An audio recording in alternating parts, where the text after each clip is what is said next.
我们现在是在这个哈佛俱乐部，这是曼哈顿非常有名的一个精英的这样一个俱乐部，非常欢迎大家光临我们2013年的第2届的发展论坛。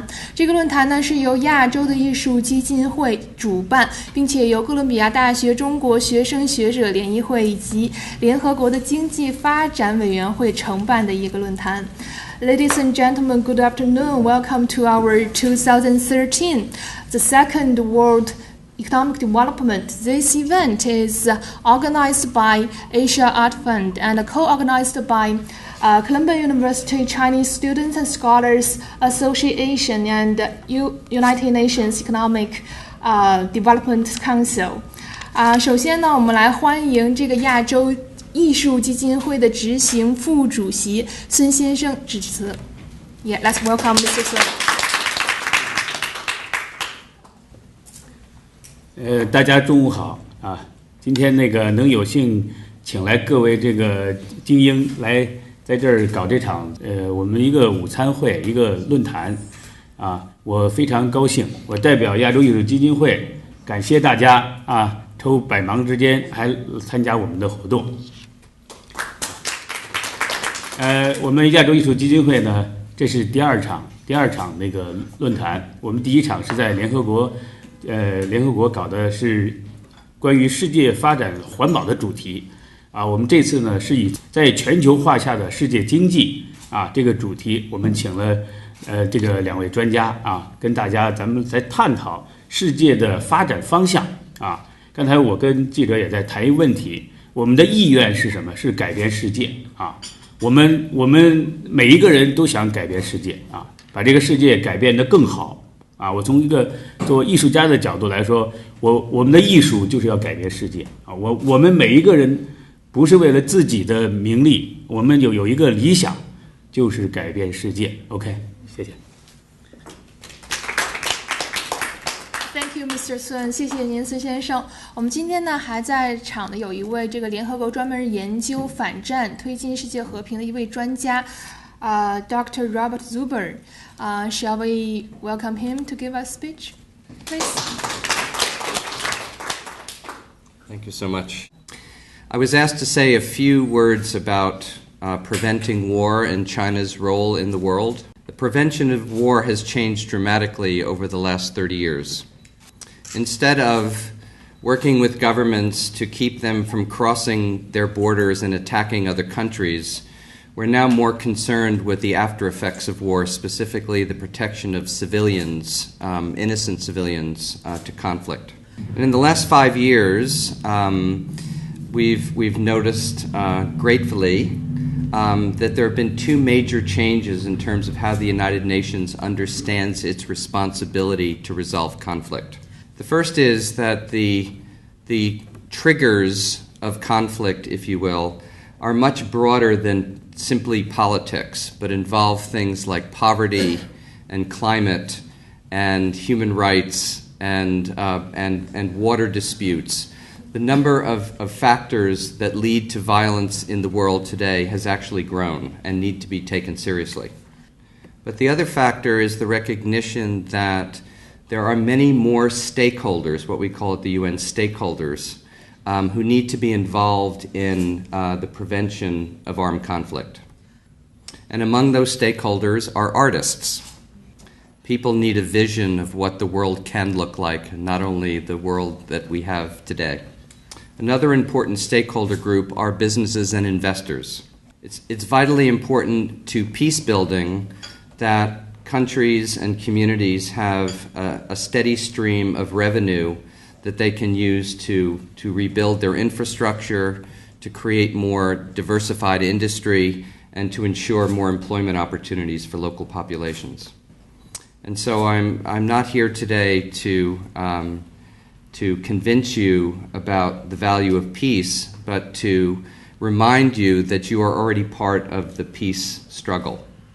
And also to remind you that China's role in the world has always been and is becoming more and more complex.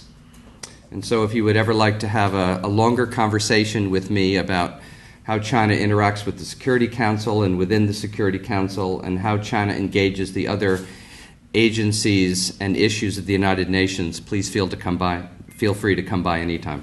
And my thanks to the Economic Development Council, and as I said, we're just down the hall.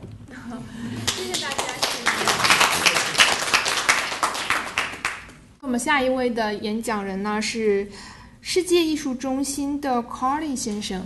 So let's welcome Mr. Carly from World Art Center. 我叫卡里，我是非常赞同刚才这个博士先生所讲的话，给了我许多的启示啊。我感到一个很奇怪的问题，就是一个呢，世界的经济科技发展的如此的迅速，现在美国的飞船已经进入到火星上去了，像那个苹果的它的科技的发展已经进入到非常神奇的阶段，但是人类的冲突战争还是不断，不单单是国与国之间的战争、地区的冲突，而且在美国的这种暴力、枪支的暴力，使得我应该说我是很乐观的人，现在也变得非常忧虑起来了这个事。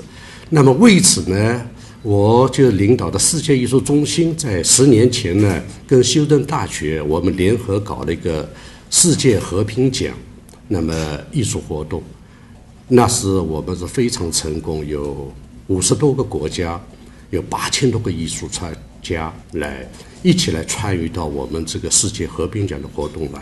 我的组织的目的就是要把这个用艺术的形式可以跨国界的超越语言、种族隔阂的一种方式，来呼吁人类最渴望的这种和平。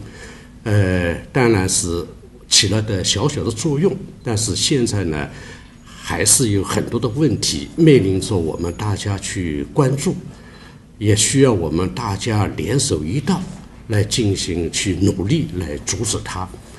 刚才博士先生我非常欣赏他，怎么能够把这个世界变得更美好，也是基金会的这个副主席孙先生所提出来的。我们的目的是把这个世界变得更加美好，但这个非常艰巨，所以当然是我知道不应该悲观，不应该忧虑，只要大家能够合心合力起来，我想这个事情总归能够向好的发展，能够有一个大家共同的一个理想的愿望。我相信这个梦还是能够实现，能够做得到的。也非常感谢这个艺术基金会能够举办这样的一个论坛，让大家有机会交换一下这个观点意见，能够使得我们对有更多的信心，使大家力量更加强大啊！谢谢大家的光临啊！谢谢大家。谢谢 Carly 先生的致辞。我也觉得这个艺术的和平奖确实给予我们对于怎么看待世界的一些重大问题多了一个维度，从艺术的角度来解决这样的问题。事实上呢，今天我们这个亚洲艺术基金会和联合国的经济发展委员会是请大家这些亲朋好友们来哈佛的俱乐部小坐。我们有幸请到了这个纽约大学的终身教授熊健老师，熊健教授。所以现在我们来欢迎Professor Xun to give us a speech. Please, welcome. I have very broad interests of research, which include international law, international politics, international governance, and international political economy, IPE, in that order. But today I want to go down the list and focus on international political economy and say a few words about what I perceive to be the future of the world in terms of geoeconomics.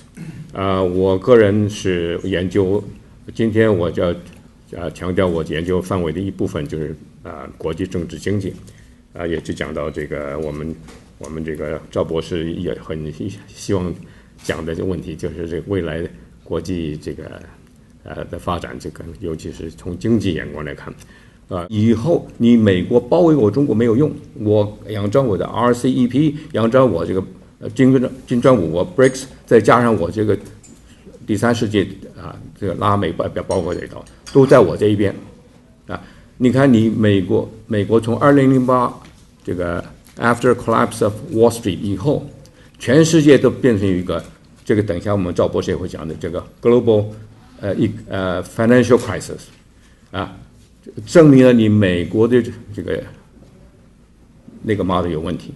所以反围上呢，很多国家认为中国这个 model 我们要学，尽管很难学，可是中国是有号召的。所以中国将来的，我认为中国很有前途，而且我认为中美将来一定会，大家America and China have to learn to hold hands and work together.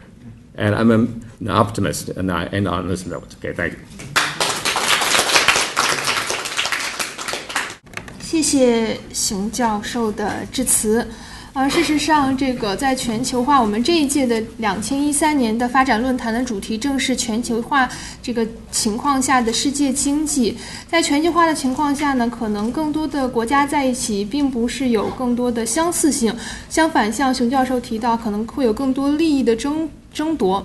我本身呢是一个财经记者，在这一段时间一直在报道上海自贸区的事情，像美国一直在跟欧洲开始想他们搞一个自由贸易区，那么中国必须有自己的模式，自己的应对的方法。